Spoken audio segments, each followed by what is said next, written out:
Hi everyone, it's Jenna here from Nature MB with the third and final installation in our Monarch Grow-Along vlog series. It's been a really exciting summer and it has been so special for me to share the journey of the monarchs that I reared with you. It's a process that I knew about in theory but had never actually seen in practice. So it has been absolutely amazing to witness the life cycle of something that starts out so small and becomes the biggest butterfly that we have here in New Brunswick.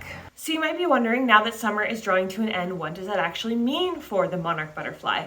Well, just as the shortening days and the cooler nights may signal that it's time for you to get an extra blanket out of the linen closet, for the monarch butterfly, it signals that it's time to make their way to Mexico. Yes, amazingly, the monarchs that hatch here will actually fly all the way to the Sierra Madre Mountains in central Mexico, a journey of about 5,000 kilometers. Can you even believe that? The same butterfly that leaves here will fly all the way there. While the generations of monarch that fly back up here from Mexico may live about 3 or 4 weeks each, the ones that hatch here and make their way to Mexico actually live for 8 months. Now, there are probably still some caterpillars around, and if you are rearing monarchs, you may still have caterpillars, you may even still have eggs.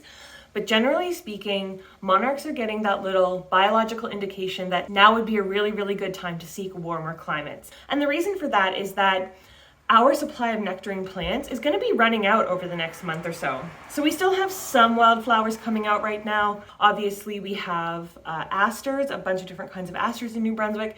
We also have multiple varieties of goldenrod, as well as any straggling flowers that may be in your garden beds.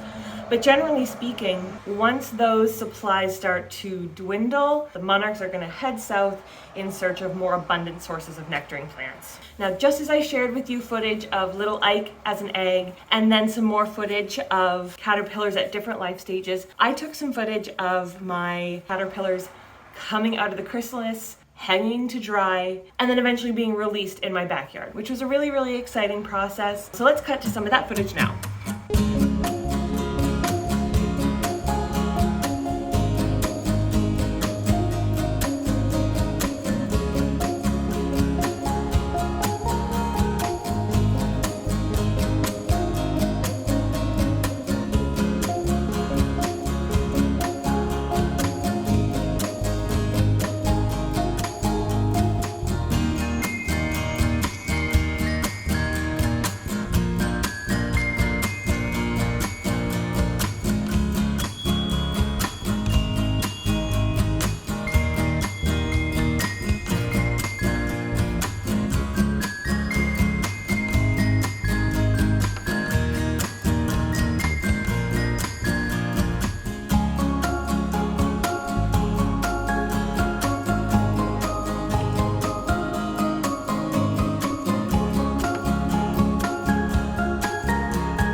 Now that monarchs are starting to begin their outward migration, leaving New Brunswick for warmer climates, you might be wondering, what are our volunteers up to? Well, our volunteers are actually doing something really, really interesting and really exciting. They are tagging monarch butterflies. So many of our volunteers in the southern part of New Brunswick apply little teeny tiny stickers about the size of a pencil eraser to the wing of monarch butterflies.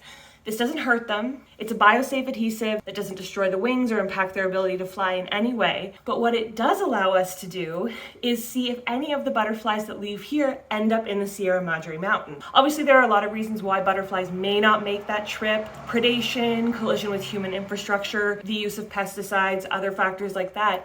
But we have actually had butterflies that left New Brunswick be reclaimed in Mexico. So just like here, Mexico has a whole slew of folks who are really interested in monarch conservation. They go into this area in the mountains and they look for monarchs who might have this tag. They record the number on the Monarch Watch website, and then we get a notification that a monarch that was tagged here has completed its journey and completed its migration and made its way all the way to Mexico. It's so exciting when this happens. It really makes you feel good about all the work that we do here for monarch conservation in New Brunswick. So interestingly, actually one of the main areas where this monarch tagging happens is at Point Lepreau. So if you're from New Brunswick, you may be familiar with the Point Lepreau nuclear generating station. This is the same Point Lepreau. The St. John Naturalist Club actually maintains a bird observatory at that location, and over the years of going there to monitor seabird activity, volunteers noticed that there were an awful lot of monarch butterflies leaving. It would appear that what's happening is that monarchs are kind of getting the same migratory cues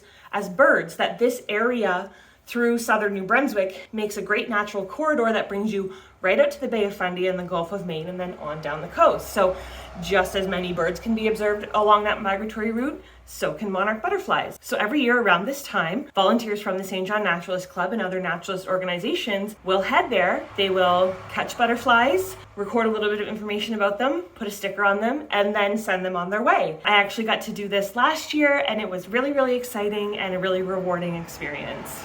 Now, obviously, we won't know until next spring if any of the butterflies tagged here have made their way to Mexico, but we usually sit with our fingers crossed and hope that we will get that email that one of our butterflies has been recovered.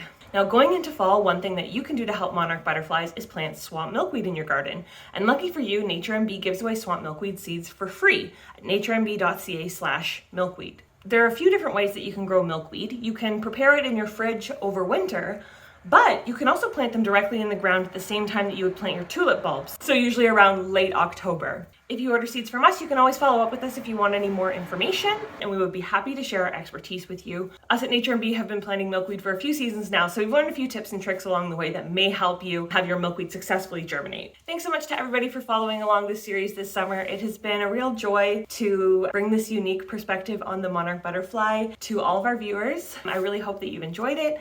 I hope that you have learned something, and I hope that you will take the next steps to conserve monarch butterflies in your neighborhood.